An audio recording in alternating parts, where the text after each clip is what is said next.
Hello नमस्कार welcome to my channel खाना with Ninama. खरा दिने जुआड़े देखिए मार्केट रे पणस और पणस। चलंतु आमे भी आज ए सीजनल फ्रूट रो मजा नबा। चलंतु आज आमे पणस तरकारी बनेबा। देरी न करी चलंतु स्टार्ट करिबा। पणसटा रांधिबा को इच्छा हेले भी काटिबा कथा भाबिले मनटा टिके पछघुंचा दिए। चलंतु प्रथमे इजी वे रे पणस को काटि नबा। एठी मु पणस काटिबा गोटे पनिकी नीची। आपण चाहिए छुरी भी काटि परिबे। गोटे गिनारे तेल नबा। प्रथमे तेल हाथ हबा। पनिकी भी भल करी तेल लगे नबा। प्रथमे पणस को दी फाड़ कर नबा। देखंतु पणस रो केते क्षीर बाहरुची। गोटे टिश्यू पेपर सहायता रे पोछि नबा।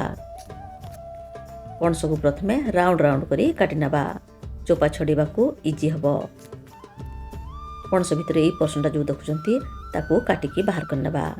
पणस को एबे छोट छोट साइज रे काटि नबा। देखंतु मोर पणस कटा सरी जाइछि।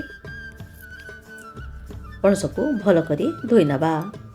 चलंतु तरकारी पई गोटे मसला रेडी करिबा। मसला रे मु गोटे प्याज 2 इंच अदा 4टा कंचा लंका 2 मुंडा रसुण हाफ चामच जीरा गोटे चामच धनिया खंडे दालचीनी 2टा अलैच 5 रु 7टा लवंग खंडे जावित्री नहीं ताको भल करी चिकन करी एबे ग्राइंडिंग करनबा। देखंतु मसलाटा हमर रेडी हो जाइछि। एबे ताको साइड करनबा। प्रेशर रे एबे 1.5 ग्लास पानी नबा।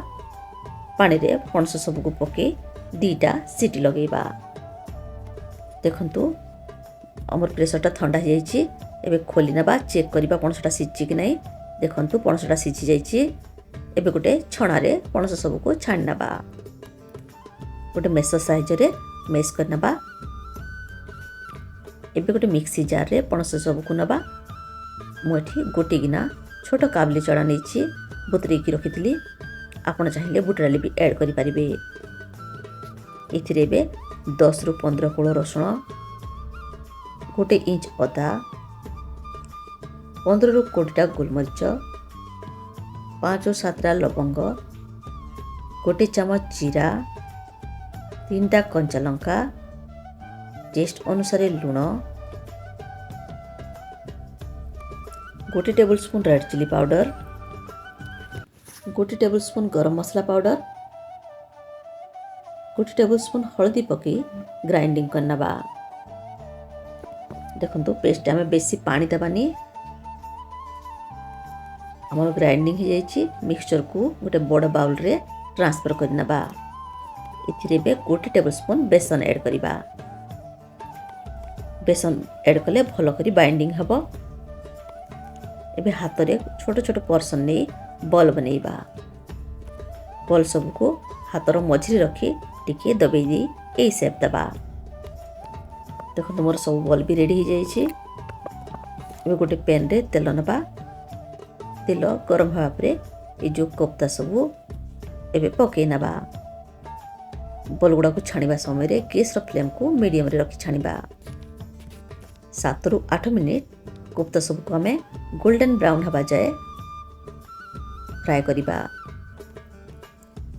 मझी मझिरे लेउटे नबा। देखंतु कोफ्ता गुडाकर कलर भी चेंज हो गलानी। तेल रे बे काढी नबा।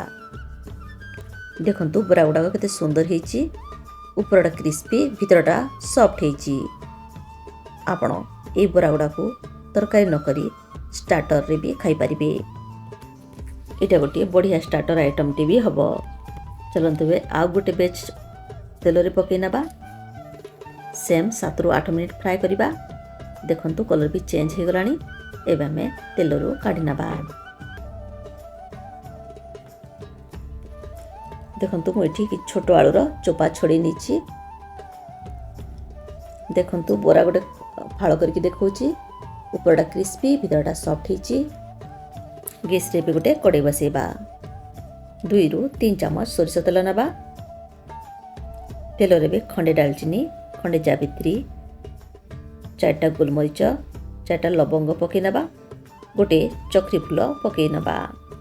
गोटे प्याज को स्लाइस करी पके नबा। 2टा तेजपत्र ऐड करबा। पियाज गोल्डन ब्राउन हेबा जाए फ्राए करबा। देखंतु पियाजर कलर चेंज हो गलानी। एबे इथिरे आमे 1 स्पून हल्दी ऐड करबा। हल्दी को भलो करी मिक्स करनबा। आमे जो बने की रखी मसला से 3 चम्मच ऐड करबा। भलो करी मिक्स करनबा। 1 टमाटो काटिकी पकई नबा।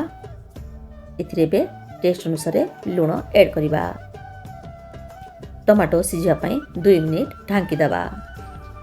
2 मिनिट पर देखंतु टमाटो सिझी जाईची। 1 चम्मच रेड चिली पाउडर ऐड करबा। बॉयल आलू सब को पकई नबा। आलू को 2 मिनिट मसला सहित कसी नबा। आलू हमर कसी ही जाईची। एबे इथिरे पानी ऐड करबा। टिके अधिका पानी ऐड करबा। आमे एबे थ्रू जो गोटा मसला सब भासुची उपरु ताको काढी नबा। आलू को 5 मिनिट फुटिया पई छाडी देबा। 1 चम्मच चिकन मसला मीट मसला ऐड करबा। कोफ्ता सब बनैछे ताको पकई नबा। 2 मिनिट फुटेबा। बेसी फुटेबानी कोफ्ता सॉफ्ट हिची बिली जीवो बेसी टाइम फुटेले। टेस्ट को बढ़िया पई 1 चम्मच कसुरी मेथी ऐड करबा। 2 मिनिट ही जाईची। गैस को बंद करनबा। कटा धनिया पत्र पकई फाइनल टच दबा। देखंतु रेडी हो गला हमरो पणस तरकारी। गरम गरम गोटे प्लेट रे एबे सर्व करबा। आपण पणस को बहुत उपाय रे कुक करि परिबे। थरे एई परि बनांतु। पणस तरकारी मजा नियंतु। आपण एई तरकारी को भात रे रोटी रे खालिटारे भी खाई परिबे। थरे एई उपाय रे बनांतु। एही सीजनल फ्रूट को तरकारी करी वर्षक थरे हेले खांतु। फैमिली को खुआंतु। आपणकर मतामत मो सहित शेयर करंतु। मोर वीडियोटी जदि भल लागिला प्लीज मोर चैनल को लाइक शेयर आउ सब्सक्राइब कर दियंतु। Thank you.